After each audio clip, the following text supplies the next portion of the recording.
First, the friend who told me this story is someone I met through a sports club. I met a lot of people through the club, and over time, I became close with this particular friend. That's how I ended up hearing this story. For context, this friend is also someone who is quite spiritually sensitive. From what I had heard before, he supposedly had a powerful guardian spirit watching over him. Among the people we know, there are also some who have particular sexual preferences or fetishes. One of those areas is BDSM. So, when you hear BDSM, you might wonder, who is the one doing the hitting, and who is the one being hit? That part of the story will also be explained in more detail later. Since it was an unfamiliar subject to us, I had a lot of questions while listening to the story and asked him about quite a few things. The friend who told the story to my friend Chul Su, let's call him Didalba, also happened to have an interest in that particular fetish. As we continued talking, he ended up explaining a lot to me, almost like giving me a lecture on the subject. Most people tend to think of BDSM simply as sadism and masochism. People who enjoy hitting or being hit. But according to my friend, there are more than 20 different subcategories and preferences within BDSM. It's divided into far more specific types than most people realize. The friend who told me today's story, Didalba, was actually on the lighter end of the spectrum. His interest in this area developed when he was in his mid-20s. As he began learning more about it and understanding his own preferences, he wanted to meet and talk with people who shared similar interests. So he started looking around. That's when he discovered that there was an online community where people with similar interests gathered and talked. Since it was an online community made up of real people, it wasn't simply the kind of place you might imagine as being promiscuous or focused solely on sex. According to him, people there talked about everyday life just like anyone else. The difference was that they had a shared interest, which allowed them to have much more open and honest conversations about their inner thoughts and feelings. As he became more active in the community, he began sharing stories about himself, making friends, and gradually moving up through the community's ranking system. Eventually, as his level increased, he became eligible to attend offline gatherings where people with similar interests could meet in person. After getting to know some of the people there, he discovered something interesting. From the outside, the place simply looked like a membership pub. But in reality, it was a private members-only bar that people from the community used almost like their own hideout. A place where people with similar interests could gather. At one point, someone asked Didalba, would you like to come with us sometime? Didalba thought it might be interesting and wanted to see what it was like, so he agreed. But before actually going, he was extremely nervous. He kept wondering, what if it's a scary place? But when he finally arrived, it turned out to be nothing like what he had imagined. It was simply a place where ordinary people gathered, had honest conversations, and openly shared their personal sexual preferences. In every other sense, it was just like an ordinary bar. So Didalba started going there after work. He would spend time there, talk with people, and gradually get to know everyone. After a month or two, he naturally became part of the community. And of course, it was a place where both men and women gathered. Since people were also comfortable having open conversations about their sexual preferences, it wasn't particularly unusual for relationships to develop naturally. Eventually, Didalba became romantically involved with a woman he had met there, a friend we'll call Didalsun. But Didalsun was different from Didalba. According to him, she enjoyed a much more intense level of BDSM. What made their relationship interesting, in a way, was that their relationship wasn't simply the kind where two people say, do you want to be my boyfriend or girlfriend? In some cases, people in this community even write something resembling a contract. Because their activities involve elements of dominance and submission, certain situations could potentially be misunderstood or even appear criminal from the outside. So they sometimes create a written agreement that serves as proof of their relationship. Something that establishes that both people are consenting adults in a consensual relationship. The purpose is to prevent misunderstandings or legal problems, and apparently there have been cases where issues actually arose. So within the community, some people choose to write an agreement beforehand, essentially confirming, this is a consensual relationship between us. Didalsun was the one who first asked Didalba if he wanted to sign one together. And Didalba was thrilled. He really liked her as a person. Of course, they had somewhat different preferences when it came to BDSM, but he felt that she was exactly his type. So their relationship began to look, from the outside, just like an ordinary romantic relationship. But in reality, their relationship had a structure that was more similar to a dominant-submissive dynamic. There was one person who took the lead, and another who submitted. Their relationship continued with those roles shifting between different areas of their lives. As time went on, Didalba also gradually became more comfortable with Didalsun's preferences and began to share more of them himself.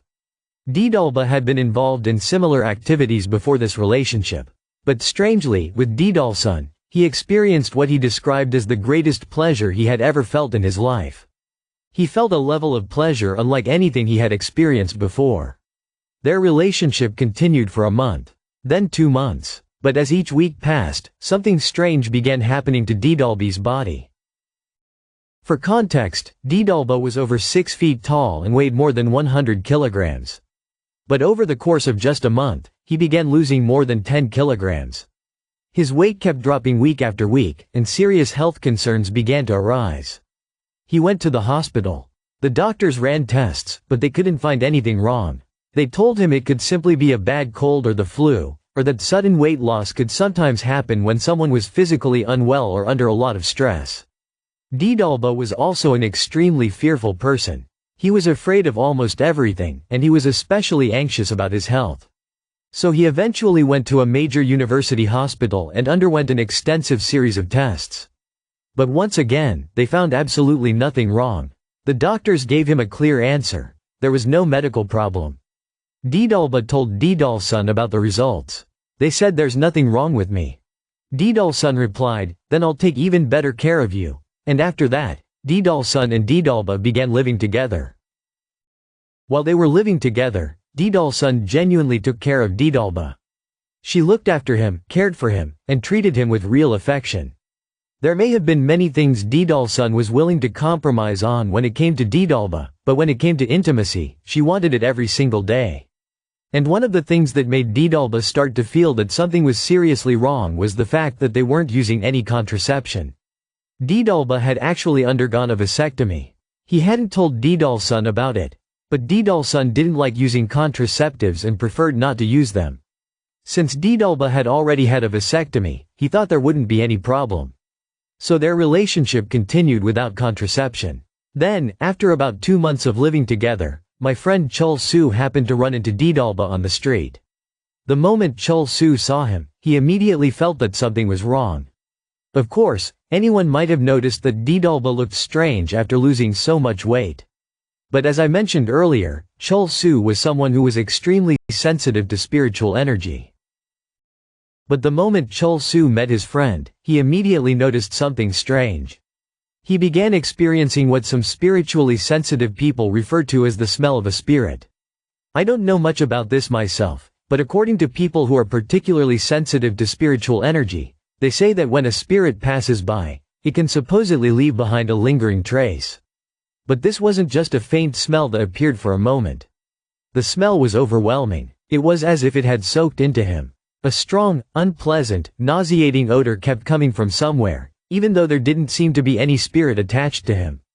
And as far as Chul Su knew, Didalba wasn't the kind of person who visited abandoned houses or went hiking in creepy mountains. He wasn't even someone who worked out or did anything that would explain the smell.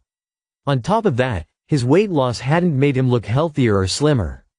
He looked pale and gaunt. So Chul Su asked him, "Something's wrong with you. What happened recently?" Didalba simply replied, "Nothing. Nothing happened." But Chul Su was extremely persistent. He kept following him and pressing him. "Seriously, what's going on? What happened to you?" Didalba tried to get away, almost as if he were running home to escape the questions. Chul Su followed him all the way back. But when they got close to Didalba's house, Chul Su suddenly rubbed his eyes and looked again. And according to Chul Su, Didalba's house was swarming with spirits. It wasn't just 1 or 2 spirits. And they weren't necessarily spirits with some deep grudge or unresolved resentment. They were what people often call wandering spirits, various spirits lingering around the area. There were so many of them that Chul Su immediately realized something was seriously wrong. He thought, if he goes back in there, he might not live much longer. So right there on the spot, Chol Su practically forced Didalba to come with him. He took him back to his own house.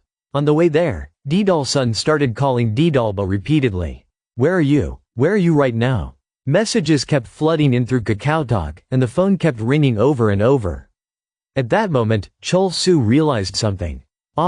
His girlfriend must be connected to this somehow. So he took Didalbi's phone, answered the call, and said, "I'm Didalbi's friend. Come over here right now." Then he hung up. After that, they went back to Chol Su's house. Not long afterward, Didal-sun came looking for them. And the moment Chol Su saw her arrive, he immediately walked up to her and slapped her hard across the face. There are things a person should do, and things a person should never do. What the hell do you think you're doing right now? Are you trying to turn this person into something that isn't even human anymore? Do you see him as a human being? Or do you see him as some kind of animal? Chol Su reportedly confronted her relentlessly, demanding that she come to her senses and stop treating Didalba like he was less than human. Normally, a reaction to such an act would be anger or distress. But according to Chol Su, Didal-sun simply laughed. She then knelt down and whispered, "I'm sorry. But if I hadn't been discovered, it would have been fine, wouldn't it?" Her expression suggested a calculated realization. "My plans have been interrupted, but I must remain composed for now." The story reveals that Didal-sun's ultimate goal was to manipulate Didalba into becoming a conduit for a specific energy. Chol Su later learned that Didal-sun had been deeply entangled with unstable, wandering influences, and her obsession had reached a point of no return. She had been scouring online communities, searching for ways to solidify this connection. She had become convinced of a twisted theory, that a specific ritual of connection would grant a person extraordinary abilities. This is where the motive becomes disturbing. To fulfill this objective, she needed Didalba to be a part of her plan. Many would wonder, how could someone force this upon another? It turns out, Didal-sun had an extreme fixation on physical intensity, bordering on a dangerous obsession. She was aware that Didalba did not share these extreme boundaries.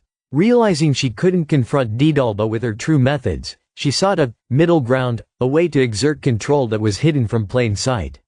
The method she eventually settled on was the use of a medical instrument to extract what she needed, ensuring her plan continued without alerting Didalba to the true, chilling nature of her intentions.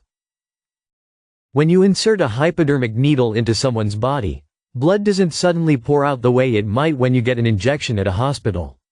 That's because the needle isn't necessarily puncturing a blood vessel. But with every single puncture, a tiny drop of blood can appear. One drop at a time. And over the course of a month or two, a surprisingly large amount of blood can be collected. According to the story, Didal-sun wanted to use that blood as a medium.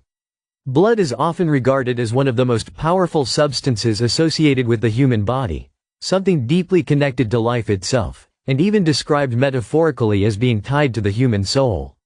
She wanted to use Didalbi's blood as a medium and turn him into a kind of spiritual vessel, a means of restoring or maintaining her own spiritual power. But after all of this, Didal-sun simply said, "I've done what I needed to do. I'm leaving," and she walked out. The problem was that Chol Su and Didalba couldn't really stop her. As I mentioned earlier, the contract they had signed had no real legal force. It was essentially a private agreement intended as a form of protection between the two people involved. Neither of them had permanently occupied one fixed role. Their relationship had been a switching dynamic, with the roles changing depending on the situation. However, when Didal-sun was in the submissive role, she apparently had a fetish for recording their encounters. She had recorded some of their activities in advance, claiming that the videos were only for her personal collection and would never be shared. In her own way, she had created a form of protection for herself. Because Didalba knew that those recordings existed, he stopped Chol Su from going after her. And after that, Didal-sun disappeared. After that, they still had to deal with Didalbi's house somehow. So Chol Su called his mother. His mother was a spiritual practitioner, and Chol Su explained the situation to her. "Mom, this is what happened. I think you need to help us. There are too many wandering spirits around the house. I think I made a serious mistake by going in there. I don't know if I can handle this." So he brought his mother to Didalbi's house. She performed various spiritual rituals and protective measures to help deal with the situation. According to Chul Su, when they finally entered Didalbi's house, there was one particular area where an overwhelmingly foul stench seemed to be coming from. It turned out to be Didalbi's bed. When they lifted the bed, there was a mattress sitting on a frame, with a lot of empty space underneath. And scattered throughout that space were what appeared to be the hypodermic needles that had been used on Didalba. But they weren't simply lying there randomly. According to the story, they had been carefully taped down one by one, forming what looked like a specific pattern or symbol. I believe she may have performed some kind of ritual using those needles in an attempt to turn Didalba into a spiritual medium. His mother removed everything from underneath the bed. However, according to Chul Su's mother, Didalba had already suffered some kind of spiritual damage. She said that using blood as a medium could harm a person's life force. In traditional shamanic practices, people sometimes use things like hair or fingernails as a medium for certain rituals. But blood was considered different. The effect could be much stronger. And because obtaining blood in sufficient amounts is difficult, it was rarely used. She told Didalba that it would probably be difficult for him to continue living in that house. For now, you should come with me to my country house.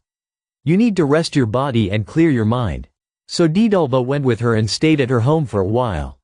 About 6 months passed, but as I mentioned earlier, Chul Su was also involved in that community. He had similar interests himself, so he already knew the members only bar very well. Chul Su was someone who went there too. And one day, he encountered Didalsun there again. But here's something interesting. I had assumed that this offline hideout for people with similar interests was just one specific place. But apparently, that's not the case. I didn't mention the region earlier, but there are people with these interests all across the country. So there are apparently many different places like this in different areas. Chul Su had gone to a pub in another region to participate in the community's activities.